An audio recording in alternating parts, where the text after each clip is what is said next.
start, or was that the way it came about? So.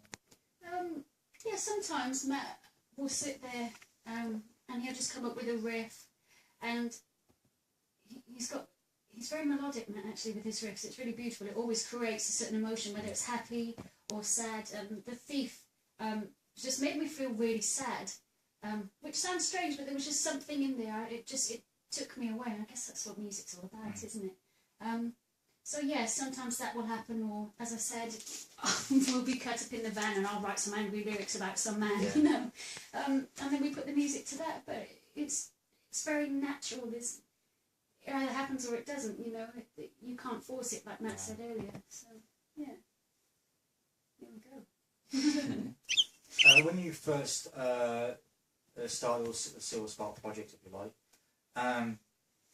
how did you know your vocals would go with the new sound, or how did you know the guitar?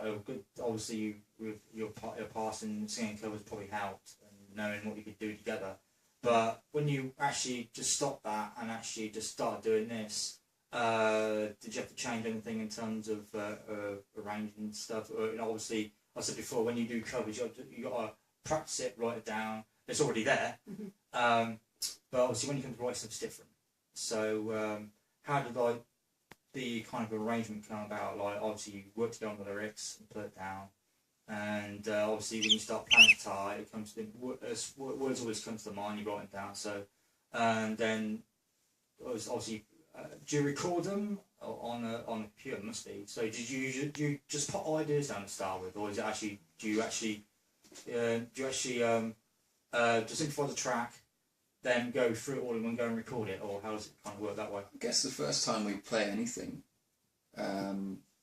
we'll just give it a go, try and find a key that fits, so, because obviously each vocal is different. If I've got a nice riff, but it might be in the wrong key for Carly, so we try and just find somewhere that's comfortable for her to sing and get the melody across that she wants to sing. And yeah, we'll just record it on anything. We'll stick it on, if we've got a mobile phone handy, you just hit record. Or laptop or whatever, really, just to get a really rough sketch down. Because sometimes you think, that's quite sweet. Let's just put it down.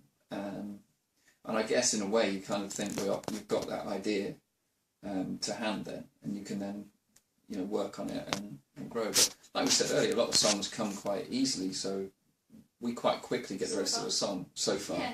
Yeah. We might start beating our heads against the wall, but we've been lucky. Just do you do like when it go? Obviously you go to the demo and then you start. You said like you do like recording at home.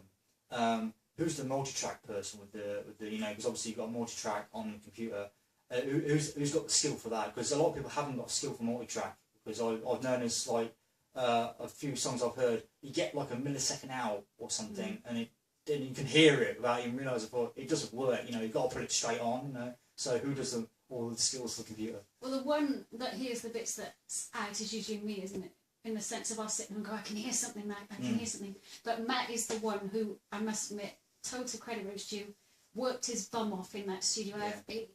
And I love him for it. He was so tenacious with finding out exactly what needed to be done. He was going insane. He was, he was dreaming it, sleeping, breathing, drinking, eating it. And we took the time to find exactly what you wanted and stuff. So he's worked really hard at that, which is fantastic. Yeah, it was a learning thing for me.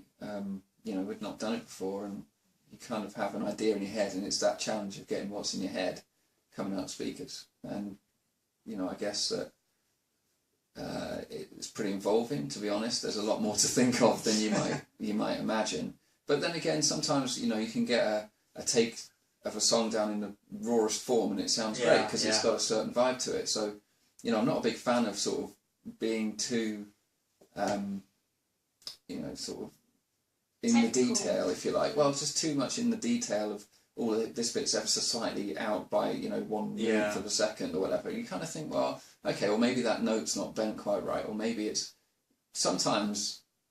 I mean, don't get me wrong. You strive for it to be as good as it can be, and you do pick up on these things. We wouldn't let something kind of go out there that we didn't feel was right. But at the same time, sometimes if it's got that groove and that vibe to it, it's got soul, and it doesn't matter.